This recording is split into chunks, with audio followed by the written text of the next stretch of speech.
ini saya akan sharing firman Tuhan yang diambil dari Matius 8 ayat 1 sampai 4. Demikian firman Tuhan. Yesus menyembuhkan seorang yang sakit kusta. Setelah Yesus turun dari bukit, orang banyak berbondong-bondong mengikuti dia. Maka datanglah seorang yang sakit kusta kepadanya, lalu sujud menyembah dia berkata, "Tuhan, jika Tuhan mau, Tuhan dapat mentahirkan aku." Lalu Yesus mengulurkan tangannya, menjamah orang itu dan berkata, "Aku mau, jadilah engkau tahir." Seketika itu juga tahirlah orang itu daripada kustanya. Lalu Yesus berkata kepadanya, "Ingatlah, jangan engkau memberitahukan hal ini kepada siapapun, tetapi pergilah, perlihatkanlah dirimu kepada imam, dan persembahkanlah persembahan yang diperintahkan Musa sebagai bukti bagi mereka." Judul firman Tuhan hari ini adalah mujizat itu masih tersedia. Sebagai orang percaya, yang namanya istilah mujizat itu sesuatu yang sering kita dengar, sesuatu yang sering kita baca. Yang namanya mujizat itu sesuatu yang adikodrati, yang hanya bisa dilakukan oleh Tuhan, yang hanya bisa dikerjakan oleh Tuhan, tidak bisa dilakukan oleh manusia. Hari ini kita akan belajar dari seorang yang mengalami sakit. Sakitnya adalah sakit kusta. Orang yang menderita sakit kusta itu sangat menderita sekali. Kenapa? Karena orang yang sakit kusta, kalau kita boleh baca dari Imamat 13 ayat 1 sampai 15, orang yang sakit kusta itu secara fisik, secara badan itu sakit. Kalau sakit kustanya sudah parah, itu yang namanya jari tangan, jari kaki itu bisa putus, bisa lepas satu persatu. Terus yang kedua, orang yang menderita sakit kusta itu mengalami yang namanya tekanan publik. Orang menganggap orang yang sakit kusta itu bisa menularkan penyakitnya, sehingga orang sangat ketakutan ketika berjumpa dengan orang yang sakit kusta. Dan orang yang sakit kusta itu jauh dari perkemahan penduduk, diasingkan. Imamat 13 ayat 45 catat begini, orang yang sakit kusta itu memakai pakaian baju yang tercapik-capik dan rambutnya diurai, dan kalau berjalan dia harus menutupi mukanya dan bilang begini, "Najis, najis, najis." Yang membuat orang yang menderita sakit kusta itu semakin sedih adalah orang kusta tidak boleh datang ke bait Allah, tidak boleh datang ke rumah Tuhan, tidak boleh datang ke gereja. Yang luar biasa begini, mengapa orang sakit kusta itu bisa mengalami yang namanya kesembuhan? Mengapa orang yang sakit kusta itu bisa mengalami yang namanya pemulihan? Sama seperti orang sekarang, kalau orang menderita sakit COVID, setelah sembuh pun orang untuk mau mendekat itu takut. Orang yang sakit kusta itu mengalami tekanan mental. Kemana-mana susah, gak bisa pergi kemana-mana, hanya bisa berdiam diri. Orang kusta ini bisa mengalami mujizat. Yang pertama, dia datang kepada Tuhan dengan penuh perjuangan. Orang kusta ini berani datang menemui Yesus, berani bayar harga. Kenapa saya katakan bayar harga? Karena orang kusta ini resikonya kalau di tengah-tengah orang banyak, berani datang di dekat kerumunan orang banyak, bisa diusir dan bisa juga dilempar batu.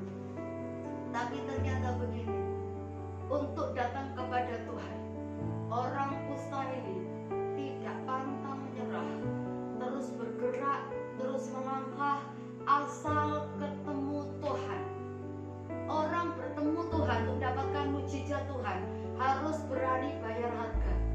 Bukan mental seperti ini, aku bisa ketemu syukur, tidak bisa ketemu syukur. Itu bukan mental seorang pejuang. Mental seorang yang berjuang, berani menghadapi tantangan, tetap maju, tidak peduli apa kata orang, yang penting bisa ketemu Tuhan. Yang kedua, mengapa orang kusta itu bisa mengalami mujizat Tuhan? Dia datang dengan iman yang penuh kepada Tuhan. Kata-katanya powerful. Ayat 2 catat begini, saudara. Jika Tuhan mau, Tuhan dapat menyembuhkan aku. Ini kata-kata profetik, ini kata-kata iman. Di dalam Tuhan selalu ada keajaiban. Lukas 1:45 catat begini. Ketika kita percaya firman Tuhan itu akan terlaksana dan terjadi di dalam hidup kita. Yang diperhitungkan Tuhan adalah iman orang kusta itu. Yang diperhitungkan Tuhan, benih iman orang percaya, orang kusta itu kepada Tuhan. Dengan berani dia keluarkan statement, jika Tuhan mau, kehendak Tuhan, aku pasti sembuh. Saudara, ketika Tuhan dengar iman seseorang, itu perkenanan Tuhan. Ibrani 11:6 catat, orang yang beriman, orang yang mendapatkan perkenanan Tuhan. Ketika Tuhan ulurkan tangannya, orang kusta itu sembuh. Dan bukan hanya sembuh, tapi tahir. Tahir itu begini, Tuhan bekerja tidak setengah-setengah, tapi bekerja total. Tidak hanya sembuh, tapi boleh. Orang yang sakit kusta ini mengalami mujizat Tuhan. Dan hari ini saya tidak sendiri, saya ditemani adik rohani saya. Bagaimana sakit COVID yang membuat orang ketakutan, adik saya itu mengalami yang namanya mujizat Tuhan, disembuhkan dari COVID. Silakan. Halo Pak Dewi. Salam, apa kabar Dek? Tuhan. Dek Tatang ini adalah putra almarhum Bapak alias Aris Sugiari. Silakan perkenalkan diri Dek. Shalom, puji nama Tuhan. Nama saya Pendeta Triantoro. Saya seorang pendeta, seorang gembala sidang di Kabupaten Gresik, Kecamatan Jorjo. Saya kami ada di Dusun Larangan. Sampai hari ini saya nggak bisa berubah panggil nama adik karena saya pernah dibesarkan oleh almarhum bapaknya Dek Tatang. Dek Tatang, saya mau tanya, tahun kemarin katanya kena COVID, betul nggak sih? Ya, sekitar vonis COVID saya tanggal 2 Desember. Dan saya harus menjalani perawatan COVID dan isolasi baik di rumah sakit maupun mandiri hampir 1 bulan. Kenapa saya harus tanya kebenarannya? Karena sekarang tuh banyak berita-berita yang nggak dipertanggungjawabkan. Kadang-kadang orang belum kena COVID diberitakan COVID, tapi ternyata benar. Adik saya ini sempat kena COVID dan dirawat selama 10 hari. Tapi sempat mengalami masa kritis ya di waktu itu ya? Ya, itulah. Ketika saya sakit dan divonis oleh COVID, memang menurut diagnosa dokter ada paru-paru saya yang keruh karena ada kabut di sana yang sehingga organ yang lain tidak bisa kelihatan Sampai putih katanya. Sampai putih. Terus ditambah oksigen dalam darah saya sangat drop sekali, yaitu 74 menurut kata dokter. Padahal normal orang sehat 95. Tapi puji nama Tuhan, pada saat itu saya tidak merasa sesuatu yang berbeda dengan seharian. Cuma ya memang ada rasa, cuma bagi saya bukan merupakan masalah. Tapi orang lain melihat saya pucat dan lain sebagainya. Sampai orang yang besuk katanya, aduh rasanya ini kalau lihat kondisinya ini nggak mungkin bisa bertahan lama ya di waktu yang besuk, sampai khawatir gitu kan. Ya, ketepatan saat itu yang nungguin saya itu salah satu dari majelis gereja saya, juga ada adik saya dan ada istri saya. Jadi mereka adalah saksi ketika saya divonis COVID pada tanggal 2 Desember itu. Tapi yang luar biasa begini, Dek Tatang ini mengalami kesembuhan yang sangat cepat. Diprediksi kan 10 hari ya, waktu itu kemungkinan 4 hari. Tapi dalam 2 hari bagaimana cara kerja Tuhan sampai sembuh itu gimana deh waktu di ruang isolasi itu rasanya? Ya, setelah dokter memvonis dengan berdasar dari hasil diagnosa juga hasil tes PCR yang dilaksanakan, saya dinyatakan COVID dan saya harus menghadapi perawatan COVID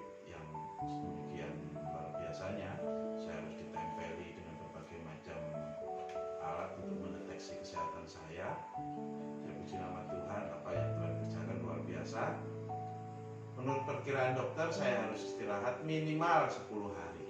Tapi kenyataannya Tuhan bekerja berbeda, luar biasa. Saya masuk tanggal 2, oksigen harus dipasang di hidung saya, dan tanggal 3 sore itu saya sudah dinyatakan semakin membaik. Bahkan pada tanggal 4 pagi ronsen yang memeriksa paru-paru saya dinyatakan bersih. Puji Tuhan. Yang luar biasa begini, ketika Dek Tatang dalam posisi di titik rendah, titik nadir, posisi parah itu, adik-adik, kakak, saudara, kerabat, jemaat, majelis, semua sepakat berdoa, semua sepakat teriak sama Tuhan, minta gembalanya yang masih muda ini supaya Tuhan kasih umur panjang. Betul ya, Dek? Ya, Ternyata begini, saudara, kekuatan doa itu menghasilkan mukjizat. Matius 18 ayat 20 catat gini, 2 atau 3 orang berkumpul dalam nama Tuhan, Tuhan hadir. Kalau Tuhan hadir, sesuatu terjadi. Ini bukan 2-3 lagi ya, Dek ya. Seluruh jemaat, kerabat, keluarga, saudara, tetangga jauh juga ikut mendoakan ya. Dan bersyukur puji Tuhan hari ini adik saya sembuh dan mulai gendut lagi ya, Dek ya. Jadi begini, saya minta Dek Tatang yang pernah mengalami sakit COVID disembuhkan dan dipulihkan oleh Tuhan, kasih pesan-pesan supaya orang itu sadar. Ya, puji nama Tuhan. Saya katakan kepada saudara sebagai pemirsa yang melihat tayangan ini, saya katakan jangan takut dengan apapun yang saudara alami.